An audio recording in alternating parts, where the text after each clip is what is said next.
하나님 말씀 히브리서 8장 1절부터 13절 말씀 봉독합니다.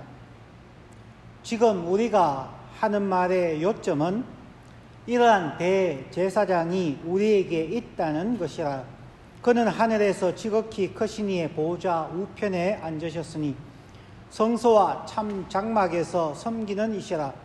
이 장막은 주께서 세우신 것이요 사람이 세운 것이 아니니라. 대제사장마다 예물과 제사 드림을 위하여 세운 자니 그러므로 그도 무엇인가 드릴 것이 있어야 할지니라. 예수께서 만일 땅에 계셨더라면 제사장이 되지 아니하셨을 것이니 이는 율법을 따라 예물을 드리는 제사장이 있음이라. 그들이 섬기는 것은 하늘에 있는 것의 모형과 그림자라.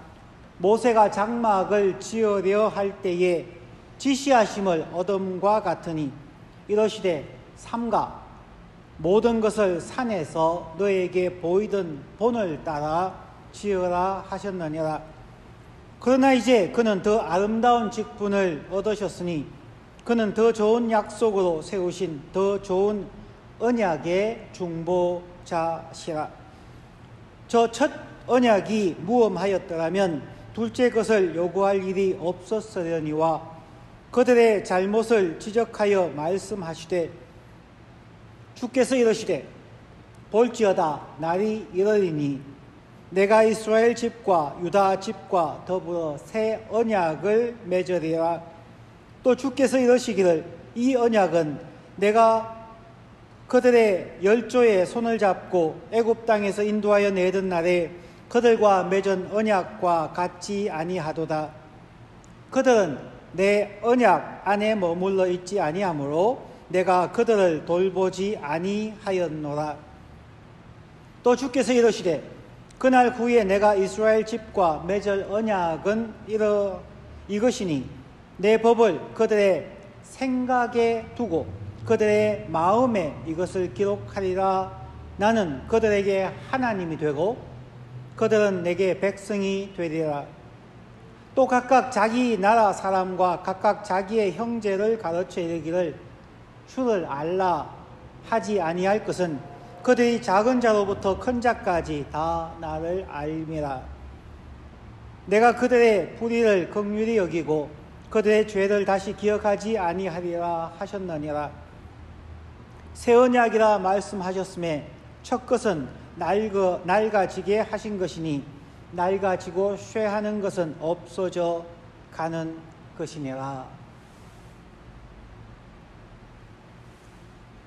오늘은 2020년 7월 26일 주일입니다. 히브리서 설교 15번째 시간입니다. 오늘은 한국교회에서도 많은 영향력을 끼친 목사님이요 책입니다. 이분은 우리 지역과 바로 이웃하고 있는 질랜드 도시 출신으로 마르틴 랄프 디한 목사님의 책을 소개하면서 설교를 시작하겠습니다. 질랜드에서 태어나서 홀랜드에 있는 호프 칼리지를 졸업하고 일리노이 주립대학 University of Illinois College of Medicine in Chicago를 졸업하고 의사로서 또 우리 지역인 바이런 센터에서 의사로서 생활하시다가 그는 나중에 개업의로서의 삶 가운데서 큰 삶의 변화를 맞게 됩니다. 1918년부터 시작되어서 3년 동안 진행되었던 스페인 플루 팬데믹 때 그는 일주일에 거의 5일 동안 옷을 갈아입을 수 없을 만큼 바쁘게 환자들을 돌보게 되었습니다. 그러다가 그는 탈진하게 되었고 1921년에 그는 병원 중환자실에 입원하게 되었습니다. 거의 죽음 직전까지 경험했던 디한 박사는 병원에서 이렇게 글을 썼습니다.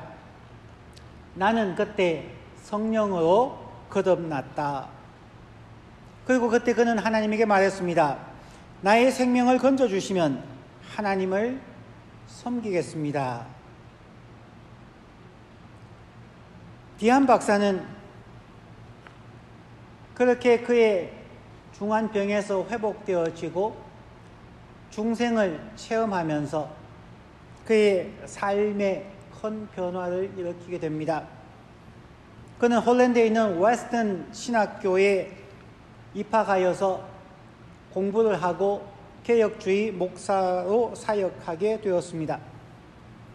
그는 라디오 바이블 클래스라는 프로그램을 만들어서 한때는 미국 전역에서 600여 개의 라디오 채널에서 그의 라디오 바이블 클래스를 방송하였습니다. 그는 1891년 3월 23일 날 출생해서 1965년 12월 13일 날 소천했습니다. 그는 라디오 바이블 칼리지가 전국적으로 유명해지면서 그가 방송에서 했던 설교나 성경 공부의 내용을 요약해서 Our Daily Bread, 일용할 양식이라는 소책자를 1956년부터 발행하기 시작하였습니다. 현재도 그의 자녀들과 손주들을 통하여서 오늘날도 일용할 양식은 계속 발행되어지고 전 세계적으로 또한 한국 교회에서도 많이 사용하고 있습니다. 디안 박사님이 마지막으로 쓴 책이 율법이냐 은혜냐, Law or Grace라는 책입니다. 이 책은 1965년 1월 달에 출판한 책입니다. 이 책이 1980년도에 저는 한국어로 번역된 책을 읽었었습니다. 그 내용의 일부를 소개하면 이렇습니다. 율법과 복음은 둘 다 완전하지만 전혀 다른 목적과 결과를 가지고 있다. 율법은 가장 선한 사람도 정죄하지만 은혜는 가장 악한 사람도 구원합니다. 율법은 죄를 깨닫게 하나 은혜는 죄로부터 구원해 줍니다. 율법은 복종을 요구하나 은혜는 순종을 요구하고 순종할 수 있는 능력을 줍니다. 율법은 두려움을 일으키지만 은혜는 화평과 확신을 줍니다. 율법은 하나님께 나아오는 것을 막지만 은혜는 있는 그대로 나아오라고 초대합니다. 이러한 내용으로 작은 챕터들이 여러 부분으로 이루어져 있습니다. 이 책은 율법과 은혜 둘 다 완전하다는 것을 말하고 그 전제하에서 은혜의 소중함을 강조하고 있습니다. 그런데 이 책을 읽었던 수많은 사람들이 이 책을 이해하기를 율법의 시대는 지나갔고 율법은 더 이상 우리에게 유용하지 않으며 이제 우리는 은혜의 시대를 살아간다고 이해하는 경우가 참 많았습니다. 그 당시에는 율법주의에 대한 어려움이 많았기에 은혜를 강조하는 도전이었지만 그러나 한국에 이 책이 소개되어지고 이 책이 너무나 유명해지면서 이 책을 광범위하게 읽고 난 후부터 아이러니하게 한국 교회는 점점 약해지기 시작했습니다. 그리고 값싼 은혜, 칩 그레이스라는 논쟁에 빠지게 됩니다. 율법이 없는 은혜는 무능력한 혹은 무기력한 값싼 은혜의 함정에 빠지게 된다는 것을 사람들이 깨닫지 못했습니다. 자, 이제 이 이야기와 함께 또 다른 젊은이의 이야기를 소개하겠습니다. 오래전 한국의 어떤 청년이 사형수로 죽음을 맞이하게 되었습니다. 그는 아버지를 어린 나이에 일찍 여의고 홀어머니의 극진한 사랑 속에서 어린 시절을 보냈습니다. 그가 사형수가 되어서 사형 집행을 당할 때에 그의 어머니가 찾아왔습니다. 아들은 포성줄에 묶여 있었습니다. 사형수는 집행인들에게 잠시 어머니와 대화할 기회를 달라고 했습니다. 어머니가 아들에게 다가왔을 때에 아들은 어머니에게 속삭이듯 입을 어머니의 귀에 대었습니다. 어머니는 아들이 뭔가 긴밀한 비밀스런 말을 할까 싶어서 그의 귀를 아들의 입에 갖다 대었습니다. 그러나 갑자기 아들은 어머니의 귀를 물어 뜯었습니다. 혼란이 진정되고 아들이 그 이유를 이렇게 말했습니다. 자신이 어렸을 때 가난하고 어려워서 물건을 훔쳤을 때 어머니는 꾸짖기보다는 눈 감아 주었고 애비 없는 자식 소리 들을까봐 잔소리하지 않고 늘 좋은 소리만 해 주었습니다. 아들은 점점 도둑질하는 버릇이 들었고 바늘 도둑이 소 도둑이 된다는 격언처럼 그는 도둑질을 하다가 나중에 큰 도둑질을 하다가 사람을 죽이게 되었습니다. 아들은 어릴 적에 자신을 꾸짖고 바른 길로 이끌어주지 못한 어머니에게 자신이 포성줄로 묶여 있었기에 어머니에게 그냥 입으로 그 귀를 물어 뜯었다고 말했습니다. 참 안타까운 사연입니다. 훈련과 징계가 없는 무조건적 사랑은 사람을 범죄자로 만들 수 있고 심지어는 사형수가 되게 할 수도 있다는 것을 보여줍니다. 한국 기독교는 어떠합니까? 저와 여러분은 어떠합니까? 한국 기독교는 상식과 법을 잘 지키고 있습니까? 교회에서 권면과 징계가 사라져서 이제는 무법한 심지어 혐오의 대상이 된 것이 값싼 은혜 탓이 아닐까요? 율법과 은혜에 대한 다른 관계를 이해하지 못함을 통하여서 율법의 시대가 지나갔고 더 이상 구약이나 신약의 말씀에 순종하기보다는 오직 예수의 은혜로 구원받고 산다는 왜곡된 이해 때문에 오늘날 우리의 현재의 연약한 혹은 암울한 상태에 빠진 것이 아닐까요?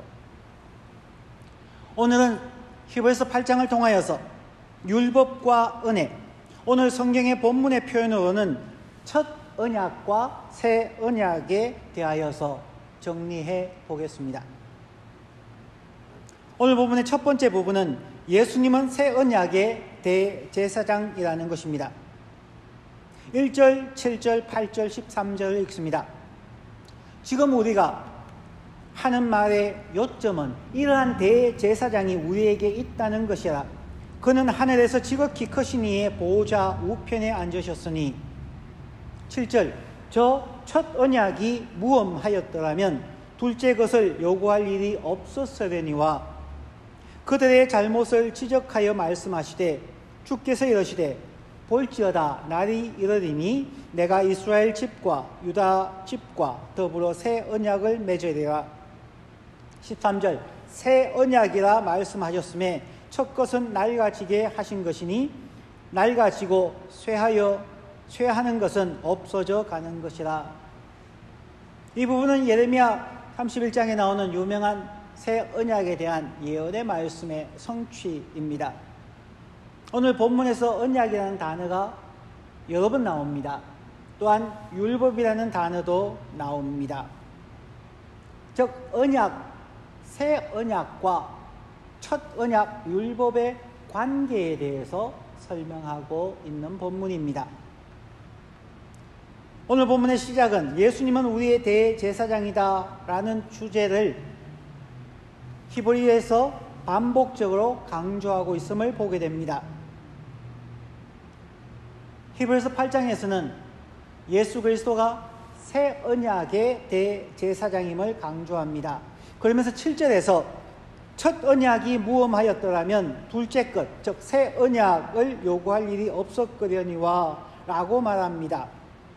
여기서 우리는 다시 오해할 가능성이 생깁니다.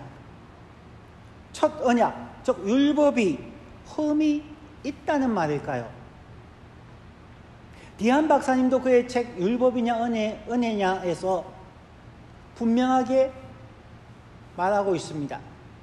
율법이나 은혜는 둘 다 완전하다고 강조했습니다. 히브리서에서도 강조용법으로 표현한 것이지 첫 언약이 흠이 있다는 뜻은 아닙니다. 여기서 말하는 첫 언약 율법은 하나님께서 출애굽 백성들에게 시내산에 있을 때에 시내산 정상에서 하나님께서 모세를 통하여서 십계명과 여러 율법들을 주셨습니다. 오늘날의 구약 성경에 해당합니다. 과연 구약 성경에 흠이 있다는 말일까요? 그렇지 아니합니다. 구약 성경의 기능과 목적, 그리고 신약 성경, 은혜 시대의 신약 성경의 기능과 목적에 조금 다름이 있을 뿐이지 결코 흠이 있지는 아니합니다. 예수님과 바울 사도는 이 부분에 대해서 분명하게 말하고 있습니다. 예수님 시대에도 율법과 은혜에 대하여 혼동하는 사람들이 있었고 초대교회에서도 율법과 은혜에 대해서 혼동하는 자들이 있었기 때문에 예수님과 바울은 이것을 강조하고 있다고 생각하여야 합니다. 오늘 본문의 두 번째로 예수님은 율법의 완성자입니다. 마태복음 5장 17절 말씀입니다. 내가, 즉 예수 그리스도가 율법이나 선지자를 폐하러 온 줄로 생각하지 말라. 폐하러 온 것이 아니요 완전하게 하려 함이라. 영어 성경에서는 fulfill 이라고 말합니다. 예수님은 분명하게 강조하셨습니다. 예수님은 첫 언약인 율법이나 선지자, 즉 구약 성경을 폐하러 온 것이 아니라 완전하게 성취하러 오셨습니다. 바울 사도도 로마서 10장 4절에서 말합니다. 그리스도는 모든 믿는 자에게 의를 이루기 위하여 율법의 마침이 되시니라. 율법의 마침. NIV 성경에서는 영어로 예수 그리스도는 율법의 culmination, 정점, 최고점이라는 표현을 사용하고 있습니다. 예수님은 율법을 완전히 성취하려는 최고의 정점으로 오셨다는 것입니다. 율법에 흠이 있다거나 더 이상 효용 가치가 없다는 것이 아닙니다. 율법은 온전한 것인데 사람들이 스스로 지킬 능력이 없기에 예수님께서 우리 그리스도인들이 지킬 수 있도록 이 땅에 오셔서 십자가에서 죽으시고 죄의 권세를 깨뜨림으로써 우리가 율법을 지키며 살아갈 수 있는 발판을 마련해 주셨다는 의미입니다. 오늘 율법에 대하여서 정리를 해봅니다. 먼저 율법에는 어떤 종류들이 있을까요? 구약 성경에 보면 율법은 4가지가 있음을 볼 수가 있습니다. 첫 번째는 제사법입니다. 우리가 5대 제사법이라고 얘기하지요. 번제, 모든 것을 태워서 드리는 헌신의 의미에서의 번제. 두 번째는 감사의 의미에서 곡식으로 드리는 소제. 세 번째는 깨어진 관계를 회복하는 화목제. 네 번째는 죄에 대하여 회개하는 속죄제. 다섯 번째는 물건에 대하여 배상하는 속건제. 5가지가 있습니다. 이 5가지 제사법이 현재에는 없어졌는 것일까요? 그렇지는 않습니다. 이것이 오늘날 신약 시대에도 그대로 이어집니다. 바울 사도가 로마서 12장 1절과 2절에서 말씀하신 것처럼 이제는 우리의 몸을, 즉 우리의 삶 자체를 하나님이 기뻐하시는 거룩한 산 제사로 살라는 것입니다. 우리는 이 세대를 본받지 말고 마음을 새롭게 하여서 날마다의 삶 가운데서 하나님의 선하시고 기뻐하시고 온전한 뜻이 무엇인지 분별하도록 하나님의 말씀을 묵상하고 깨닫고 살아가라고 말합니다. 구약의 5대 제사법은 오늘날도 living sacrifice, 산 제물로서의 제사법으로 이어지고 있습니다. 두 번째는 시민법입니다. 사회를 구성하고 사회를 운영해 가기 위한 법들이 있습니다. 그 때와 지금의 시대가 바뀌어서 조항들이 다르게 변화될 수는 있지만 그 취지와 목적은 여전히 지속되어집니다. 세 번째 구약의 율법은 음식법입니다. 어떤 것을 먹고 어떤 것을 먹지 말라는 법이죠. 오늘날도 일부 교파에서는 그것을 지킵니다. 그러나 예수 그리스도께서 말씀하시기를 사람의 입으로 들어가는 것이 사람을 더럽게 하는 것이 아니라 입에서 나오는 것이 사람을 더럽게 하신다 말씀하셨습니다. 감사함으로 음식을 먹을 것을 말씀하셨습니다. 음식법의 의미가 우리가 누구인가를 생각하고 우리를 거룩하게 지키게 하는 그 의지와 의도는 여전히 이어지고 있습니다. 네 번째는 도덕법입니다. 도덕법은 오늘날도 유효함을 우리는 알고 있습니다. 첫 언약 율법과 새 언약 은혜 사이에서 연속성 continuity와 상황에 따른 변화 불연속성 discontinuity가 있다는 것을 우리는 압니다. 그것을 지혜롭게 분별하고 이어가는 것이 소중할 것입니다. 그러면 하나님께서 율법을 주신 사용법은 무엇일까요? 구약의 사용법과 신약의 사용법이 다를까요? 그러하지 않습니다. 아주 간략하게 요약을 하면 율법의 사용법은 3가지가 있습니다. 화면에 보시면 영어로 조금 더 자세하게 되어져 있지만 한글로 간단하게 하면 그렇습니다. 율법을 주신 목적은 첫 번째, 죄를 알게 하고 의를 권장하기 위함입니다. 법이 없으면 무엇이 죄인지 무엇이 의로운지 알 수 없기 때문에 율법을 주셨습니다. 두 번째는 모든 사람은 죄인임과 율법을 지킬 능력이 없음을 알게 합니다. 의인은 없나니 하나도 없다는 말씀처럼 율법을 우리가 적용해 보면 그 누구도 완전히 지킬 수 없다는 것을 알게 해줍니다. 그러므로 우리는 예수 그리스도를 간절하게 필요로 하며 우리의 주로 영접하게 만듭니다. 율법의 사용법 3번째입니다. 신자들의 삶의 규칙으로서 감사의 삶을 살게 합니다. 율법은 성도들이 어떻게 살아야 하는가를 보여주는데 예수 그리스도 이전에는 우리가 그것을 지키며 살 수가 없었습니다.